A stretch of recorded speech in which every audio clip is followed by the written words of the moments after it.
Welcome back to One Comic Book a Day, where I'm probably going to have to cut this week early again, and we're probably going to see Bat Wednesdays because I have to take my computer back into Apple. Yay! And I'd rather not have to use my wife's laptop to do these videos. It's not like many people are watching the main videos anyways. Today we are covering Superman number 9, and its first story, The Phony Pacifists, which becomes an accurate title by, I don't know, the last third of it. It's not a very good Superman story, and it's a very World War II story. In fact, my biggest problem with it is it actually feels more like an issue from the first 10 issues of Action Comics instead of like a 1942 Superman story. The art even looks like it's from 20 issues ago at this point. Well, not 20 issues for Superman, but if we're going by Action Comics. So the plot, Clark and Lois are on a date. Yeah, we don't know if they're dating or not, but they're on a date, which is one of like the 3 ways one of these comics is going to open. Lois notices heavy-duty trucks going into like the docks in the middle of the night, so she's suspicious and ends the date early because she doesn't really like Clark. Clark becomes Superman and decides to follow Lois because, well, it's Lois. She's going to get in danger. It's the only reason she does anything in these comics.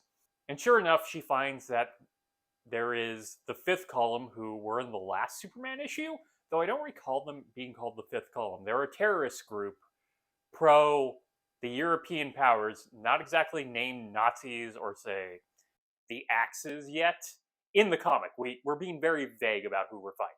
But they're trying to sabotage the United States and trying to keep them out of the war, which I don't see how those two things go together. If you're going to sabotage the United States, they're going to get involved in the war because you're actively bringing them into the war. It's what D-Day eventually did. So they're going to take out munitions, and they end up having a submarine to take down ships and other like supplies the United States are sending. Lois is caught pretty much right away, but Superman gets involved and destroys the submarine because what else is he going to do to that submarine? I'm sure people survived on it. I don't think I actually saw a person on it. Maybe it was an unmanned sub. They didn't have that technology then. Eventually they get captured and escape.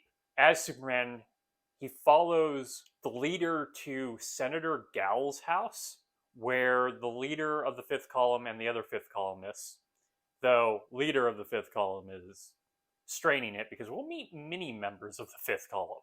They apparently have many branches. Just in Metropolis alone, has convinced Senator Gal that they're a pacifist movement, that they're actually anti-militarism, which is a weird sentence to say. I had trouble saying it.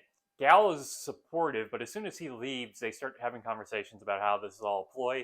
Superman grabs a dictaphone and records them. While he's listening in, Gal comes up behind him and starts trying to attack him, but Superman proves to Gal that they're actually the 5th column.